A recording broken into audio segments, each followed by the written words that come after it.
I've always loved animals. When I was a kid, I begged my parents to have a puppy. You know, please have a puppy. And I think maybe, I don't remember when I begged for a kitten, but yeah, I did that too. And eventually I got a Labrador Collie mix that was my puppy, and I thought he was the most beautiful, wonderful dog in the world. And he was my best friend for 14 years. And my mom would tell me as I got older, I'm trying to remember, was I 12 when I got him? I don't remember, but she's like, you know, you're not going to be able to take this dog with you when you get married. You might have to live in an apartment when you get married. And I says, I won't marry the guy if he can't take my dog. So, and my mom was quick to point that out to Martin. When we were engaged, he searched long and hard, and for people with no money and no credit, somehow Martin can make miracles happen. He found us, he had to drive a long ways. You know, we grew up in Simi Valley, and he finally found something we might be able to afford payments on in Lancaster. And he worked in Van Nuys at the time, which was kind of in between the two. But he found us a house, then with assistance from his parents and my parents for a down payment. We were able to purchase the house, and it closed escrow on our wedding day. He got me a house. I could have my dog. Animals were everything to me, and that's part of what attracted me to Martin, his passion for the animals. It was an incredible, I don't know, like for a young girl who loves animals, he was an amazing young man, and I fell in love really hard and quick.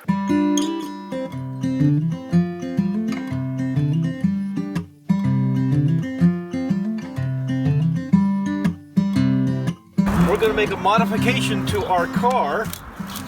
I hope Findlay Subaru doesn't mind, but we have gotten a new license plate cover. This is our stock one from Findlay Subaru, and again, we appreciate them to no end. They are certainly one of our favorite sponsors that has helped us over the years. But one of the things that I teach in all of my educational programs that's so very, very important is that the number one injury to eagles is being hit by cars. And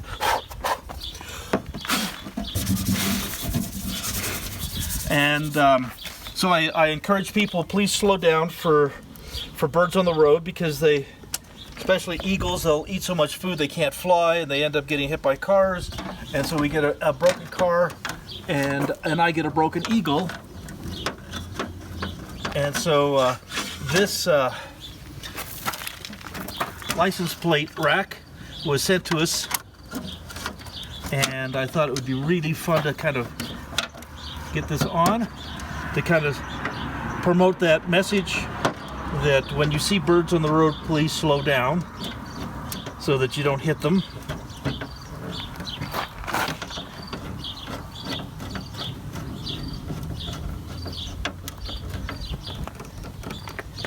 There you go. Slow down for birds on road, especially eagles.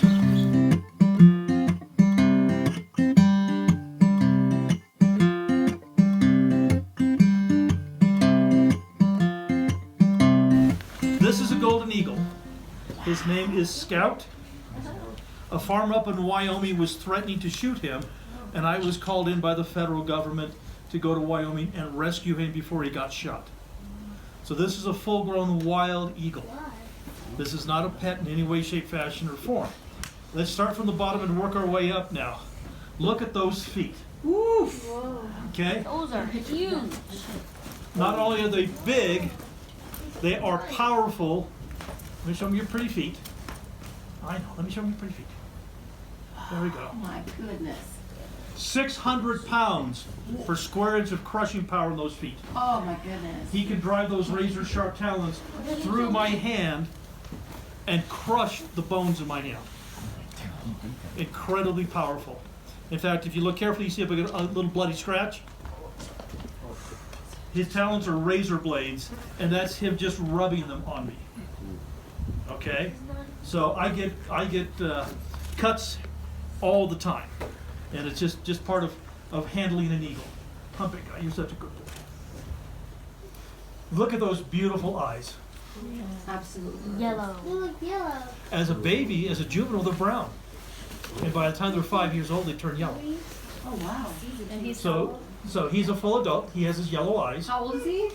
He's 18 years old. Now, Have you had him? I've had him for 16 years. Now, that's my boy. Now, his eyes are physically larger than yours. You're looking at an animal that weighs 8 pounds. So this 8-pound bird has eyes bigger than yours. Not only is his eyes larger, he can see approximately 8 times further than you can. But you and I, we get a pair of binoculars, we can see 8 times further. Well, not only can he see 8 times further, he has 6 times the number of cells in the back of the eye. They're called rods and cones. So everything he sees is 6 times clearer. This eagle can spot a jackrabbit 5 miles away. Oh my goodness. And he does, 5 miles away. You see, this eagle flies free, just like my hawk does. He flies free, he goes thousands of feet in the sky. He flies with the wild eagles. And as he's flying with the wild eagles, you always have to wonder what they're talking about. To see my golden eagle kind of cruising with his friends, I can see my eagle looking over his buddies to say, watch this. I have a trained human. All I have to do is drift out over that guy's head, and he will run out through the desert with a stick, hitting bushes, flushing out rabbits for me to catch. And I will. Now, if there's no rabbits to be found, it's time to go home. I can blow my whistle, and that's the dinner bell, and I can blow my whistle, and my eagle will fly back and land on my glove for food. So you release her to the wild, him to the wild, and he flies back to him. Yes, he wouldn't be here if he didn't come back. Eagles are big and they are powerful, but they are not agile. They're not maneuverable. And so small birds, even to the size of robins and sparrows, will attack eagles and large hawks because they know that they can fly and they can dive at them and pick at them and just be an annoyance. It's like mosquitoes bugging us. There's these small birds going after the eagles. In fact, and the only thing that the eagle can do is just keep going to get out of the small bird's territory, because the only reason they're doing that is because they've got a nest nearby and they're trying to drive the predator off. Does that make sense to everybody? Now, I did have a situation out in front of my home several years ago where I watched this bald eagle that was flying out across the alfalfa fields in front of my house. And I watched this raven. The raven would fly up, get above the bald eagle, dive down at the bald eagle, and the bald eagle, to defend itself, would roll upside down, put its feet up, trying to protect itself from the raven. And then the raven would pull back up, and the eagle would roll back upright and keep going. And then the raven would dive again, and the bald eagle would roll up to put its feet up to protect itself from the raven. And so the raven did this about 3-4 times. And every time the raven would dive down, the eagle would roll, and the raven would pitch back up. And the raven was squawking, making a hell of a lot of noise, just annoying the hell out of this bald eagle. And then finally the raven pitched up and went a little bit higher and went back into a dive to harass the bald eagle again. It was going just a tiny bit faster. And so the bald eagle rolled over, got its feet up, and the raven was going a little too fast, got caught by the bald eagle. Caught that raven, rolled back over, and flew off and ate him. Okay? Which is kind of a lesson, that if you're going to go after the big dog, don't make a mistake, Right. or you're going to be dead. So anyway, but yes, lots of different birds will chase the larger predatory birds, and it's because they're just not agile enough to defend them from that. But they can't really hurt them. They're just an annoyance. Do eagles mate in the air? No, they do not.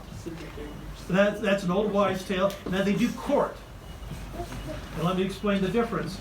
Eagles have this beautiful, elaborate courtship where basically they're flying, and the male and female eagle will kind of fly together, and they'll grab each other's feet, and they'll spin. Now that's not breeding, that's courtship. And they'll spin and spin and spin and spin and spin and go to the ground. And sometimes they get a little too enamored with each other and they forget the ground's coming. Sometimes they actually hit the ground. But not too often. But that's part of the courtship. Where they actually breed is they're usually around the nest site, if it's a tree or a ledge or something like that, and they're there, that's where they breed. But they do not breed in flight. Well, the reason Scout keeps trying to fly away is because you guys are boring. And he's rusted it, so You know, not one of you looks like a rabbit. So you don't have the ears for it, you know, you just don't. So he would rather go out and look for rabbits than sit here with you.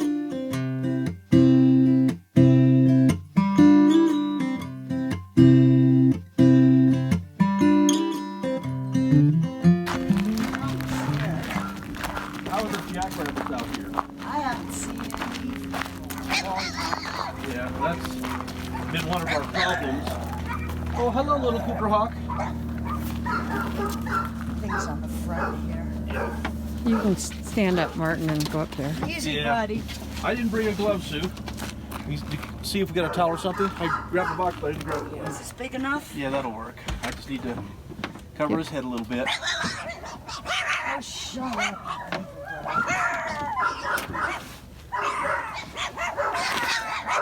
Chihuahuas are not mine.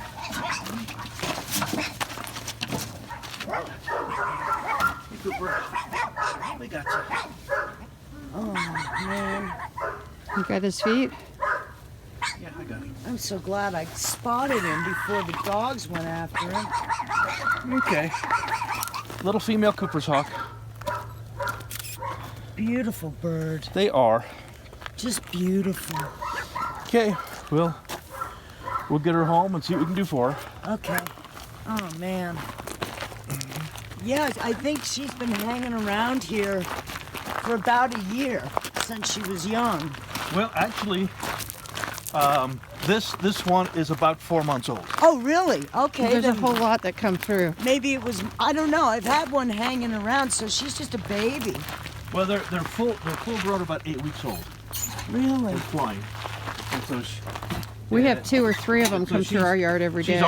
she's already been to Argentina or Chile, South America, and back again Wow. because they're migratory. And so she's already been on Oh, migration. so she's not this year's baby. No, She's an she's old. this year's baby. Oh, then she hasn't been to Argentina. Well, yeah, that's true. She had this year's baby because of the banding. But anyway, they go clear to South America, and migrate back, and so this is this year's young, and so at this age they're completely on their own, and we have them nesting around here, in big cottonwood trees and up the canyons and stuff, and like I said, this time of year they move out, head south, and then they come back in the spring. Wow. I think you're just a little bit tired from your long trip. I am tired. We haven't had much sleep. I had to go down to California over the weekend to do a show, and so Okay. I didn't get back till. Did you get that new place built? Well, we're still working on it. Yeah. We're still basically. We had problems with Cedar City. There's a shock. Why does everybody say that?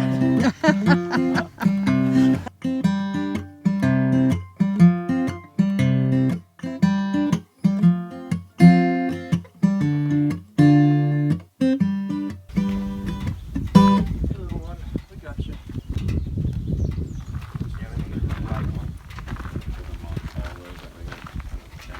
You having a bad day, little Swainsons? Okay, this year's young. Yeah, hopefully he does good, but Get him taken care of. Okay.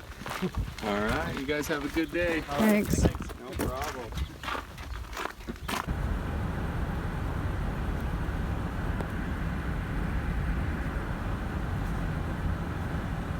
Very dark little bird. Yep, almost black. It's one of our Darkmoor Swainsons. Super, super dark. Oftentimes these look like a black hawk because they're so dark, but this is a Swainsons hawk, and they nest here and they head to Argentina for the winter, we call this a dark morph because it doesn't have the normal colorations. And here in the Parowan Valley, we seem to have a lot more of these than some other places that I've seen. So, pretty little dark morph Swainsons hawk. Hi, babies.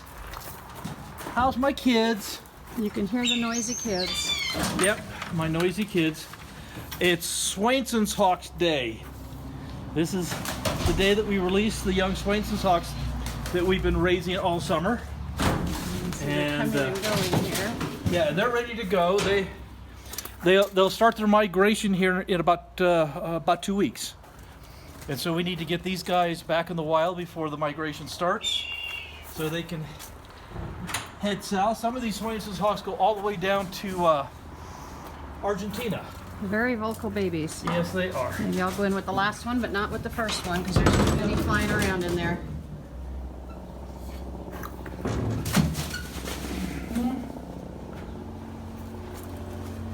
One.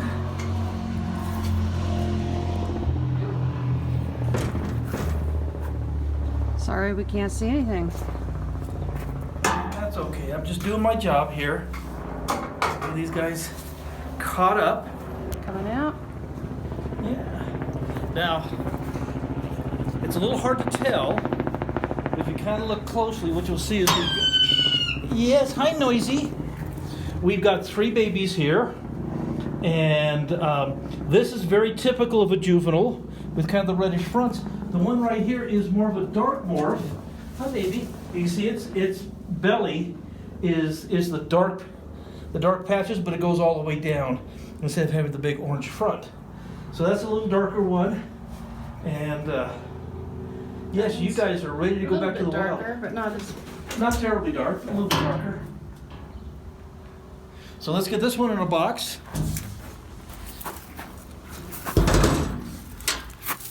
We'll get the other 2. Guess they're not as fast at coming out as the Cooper's Hawks were. No. Cooper's Hawks fly out in a half a second. Or less. You are so pretty. Yes, you are. They look quite a bit like a red-tailed hawk. These are Swainsons Hawks. And again, they nest here in Utah and they head south to Argentina for the winter time. And what they do is they're really obnoxious. And so as babies, after they've hatched, by the time we get to July, these guys are just being terribly obnoxious to their parents. They're screaming like mad and just being brutal, stealing food, really obnoxious. Mom and dad get sick and tired of it. Mom and dad migrate and then leave the babies all alone. And then the babies, a couple of weeks later, migrate. And they're just hardwired in their brains to head south. And like I said, they'll go all the way down to Argentina. And so most of the adults have already started. yeah, the adults are already starting to head south. And it's time to get these guys in the wild so they can head south. There you go. Let's go grab another one.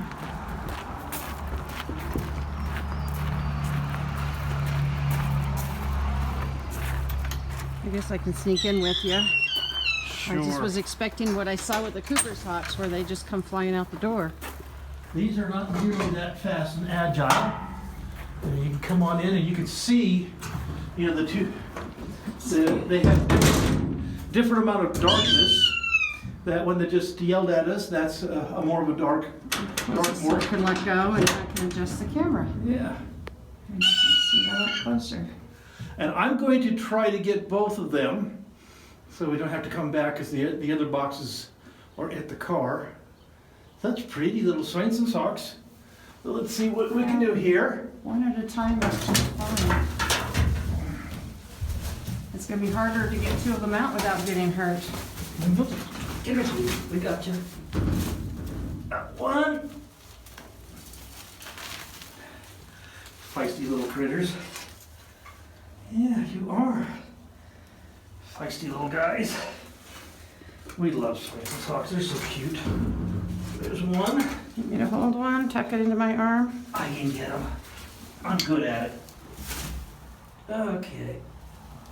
Roll you over here, and let's get your. Oh yeah, you can bite me. I don't care. Go ahead. Oh, go bite. There's one foot. Where's the other foot? The one foot. There's the other foot. Okay.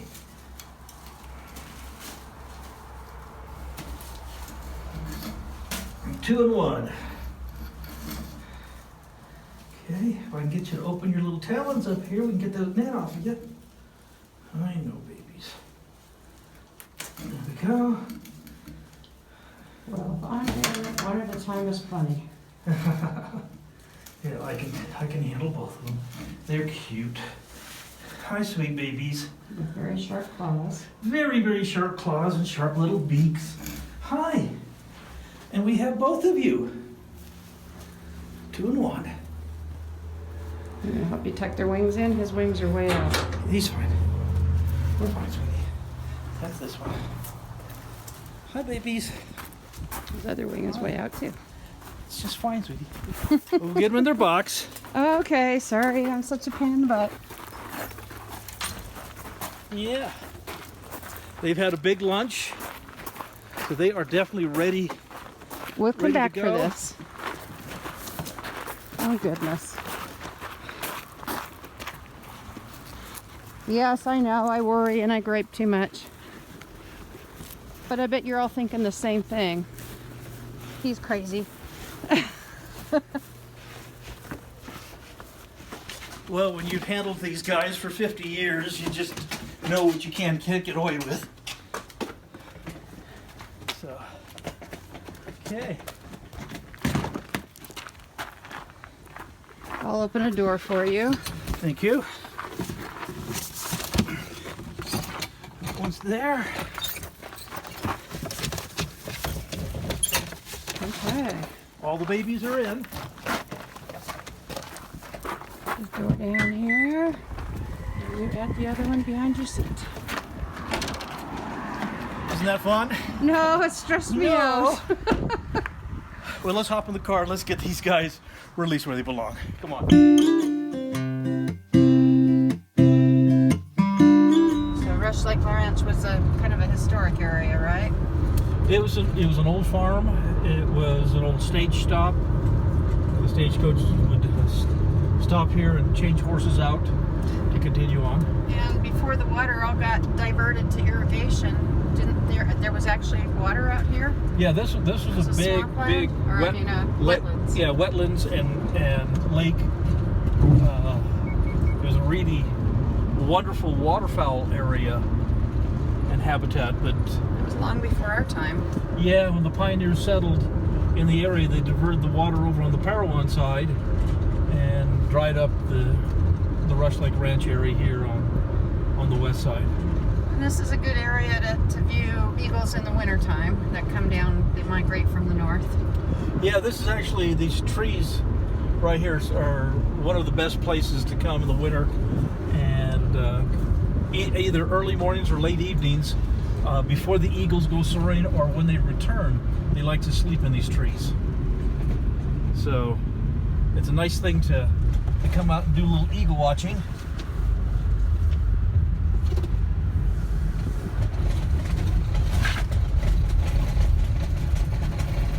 Okay, we're here. Okay. First one. Yep, baby one. Is this the lighter coloration one? I don't remember. The first one you caught? I think it is.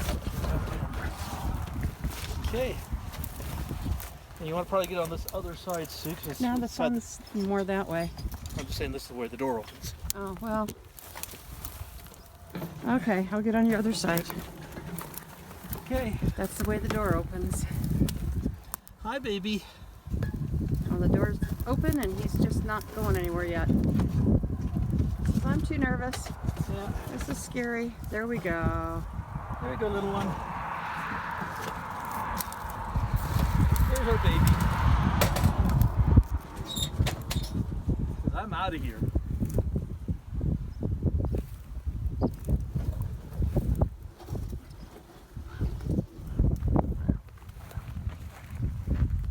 Yep, he's out of here. Glad to be free.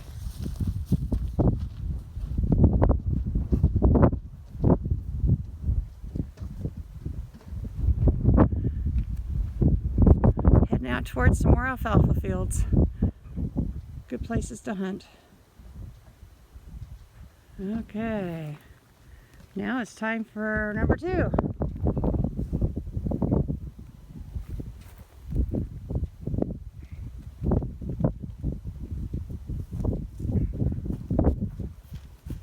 Okay.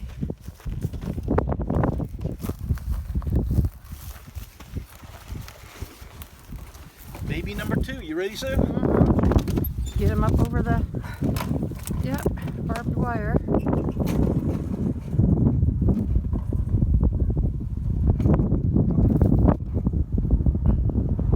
says, "No, I don't want out."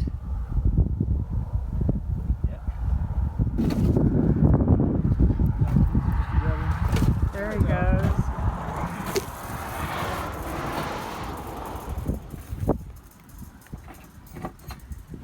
He's going to head north too for a little bit, out to more fields and habitat.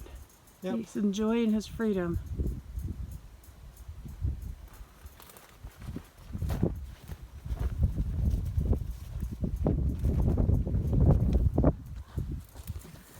And number 3's turn.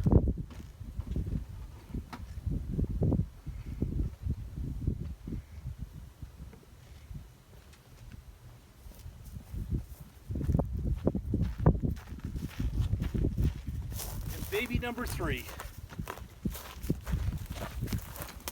I'm sure glad we're able to get these out before they start their migration so they can kind of do what comes natural. Does the door open from the other side or the same side? Same size. Okay. There you go. I think this is the darker one, but I'm not positive. He says, I'm "No." going to stay in the perch. Let's tip it straight up. Maybe he'll jump out, up and out.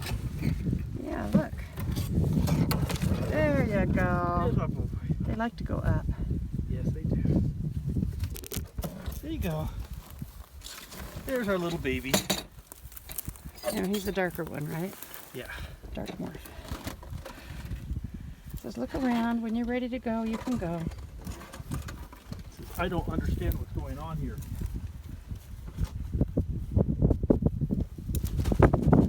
There he goes. He's like, "Oh, I don't have to stay. I can go."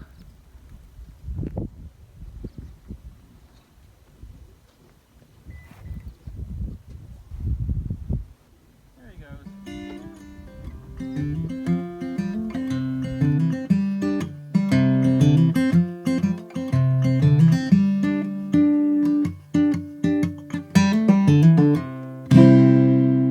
It's December, the birth month of our founders, Susan and Martin Tyner. As always, their birthday list is all about the critters. This year, there is one item on their list, another shed. This one is for the new Enoch property. Martin has chosen one by Cumberland, which is locally built and can be locally delivered. It'll be the same size as our other one, 10 by 16, with high walls and wide doors. As we continue to build up the new Enoch property, the shed will serve as a place to store materials and tools. One of our first projects before our big chamber is built is about irrigation and planting trees in order to create shade for the critters. So we've set our birthday fundraising goal at $10,000 to cover the shed and various prep type expenses. If you would like to donate, we've got fundraisers going on at YouTube and Facebook and our website. All the info is at our site at www.gowildlife.org/bday. We'll keep a running total there from all the sources and let everyone know if we hit our goal. You're also welcome to send checks, Bitcoin, and happy, good birthday vibes. Just please let us know so we can add your gift to the total. You're welcome to contact us at info@gowildlife.org anytime for comments, questions, or just to say hey. And as always, many, many, many thanks for all your interest and support. We are very, very grateful for all the people helping us help critters.